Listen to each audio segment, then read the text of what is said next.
nemuti okugamba ajja tukimanga akimani ngakimani tugenda mu lutalo. We are heading into a war.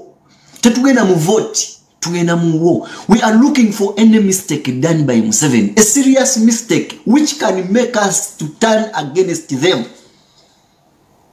Bani betulwanisa mulambe Museveni kitabani kye kitamivu kimuhozi kojja waacho oli tata waacho omuto sali musale basodo kaguta balinyo musemba bule mumunamuna mu masaka basensedde we bati mwali abanyarwanda babadde kiboga batudde mbu bali kuzanya na article 7 abo bali awo mu kiboga paka mubende mu kiboga basinganibwa mu Lukoola basensedde mu Lukoola. Museveni nga yabajja mu M23 e Congo n'abaleeta ne babeera mu Lukoola mu kiboga. I saw them. Zimbagaye zibadde mbeera mu Uganda.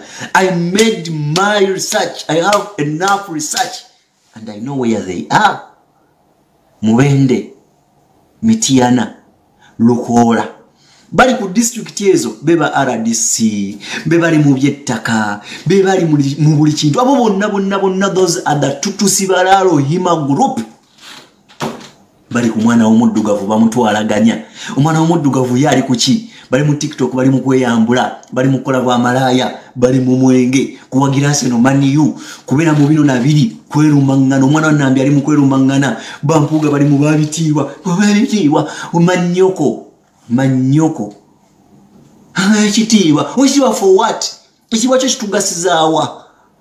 Ekitiibwa kyo kitugasizaawa nga tosobola kuyamba bannayuganda.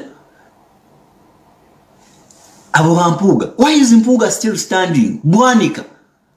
Mwe abesimanyi Katumba simanyi Kakomera Zakako simanyi. Temulina butwa nga lwone ekinzaali kikola ng'obutwa kibeera mu ttaka. Temulina butwa. Mubiwo obutwa kijje mukiyite mu kisebo w'ekitiibwa tukuyise ku dduwa, tukuyise ku mbaga. Mubituuze mubigabula obutwa, mubitte.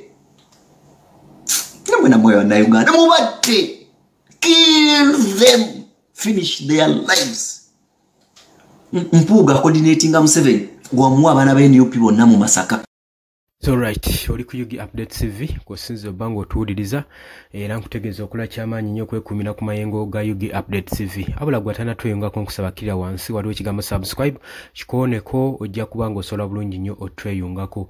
Abali emitala w'amayanja Qatar, Dubai, Saudi Arabia, Oman, UK, USA, mwenna abali mu Canada namwe mbalamusizaako nnyo, saako nammwe abali ku muliraano Kenya, saako ne South Africa, mwebale kwekumira ku Yugi Update TV.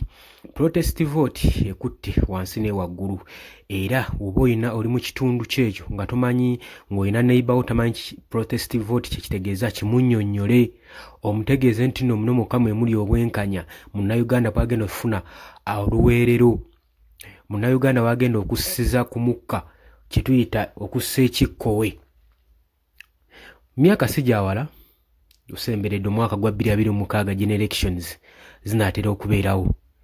Omanye ensonga lwaki Muhoozi Kainerugaba yavaayo n'alangirira ntagenda kulabikako mu ballot paper oluvannyuma lw'okola mobilization tours ne zirema golowooza ekirowoozo ekyo kyavaawa wali otuddeko awo n'oweefumiitiriza n'omanya nsonga kyeyo balaba nga tajja kumalako mu kalulu ate nga mwami Yoweri Kaguta Museveni ayagaliza mutabani we okusikira entebe y'obukulembeze bw'eggwanga Uganda kati nga mu buli ngeri yonna aina kuva mu kalulu wokijjukirako oba waliyo kyegenderezaako Muhoozi Kainerugaba waaki yagenda ku mukutu gwa Twitter n'apostinga kugamba yayogera ebyanjwanja byamisumattuka nti teri munnayuganda ajja kukkirizibwa nga civilian ajja kukkirizibwa kutuula ku ntebe y'obukulembeze alina okutuula ku ntebe y'obukulembeze alina kubeera w'amagye oba wa poliisi era nawaanaaba awangudde amagye tegajja mukkiriza kulowooza ekyo kirowoozo kyava ku ki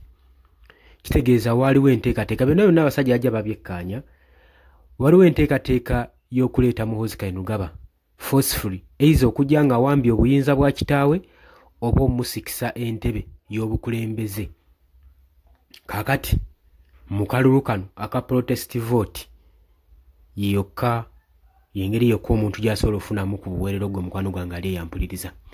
Oli ku Yugi Update TV kw'osinzira obba ng'otuwuliriza gwe atannatweyungako kiri wansi waliwo ekigambo subscribe naye omala okikoonako twerabirako na mukadde kakuyambeko okuleetera notification message osobole okuba nga otweyungako. Mbagaliza olunaku olulungi, mweraba.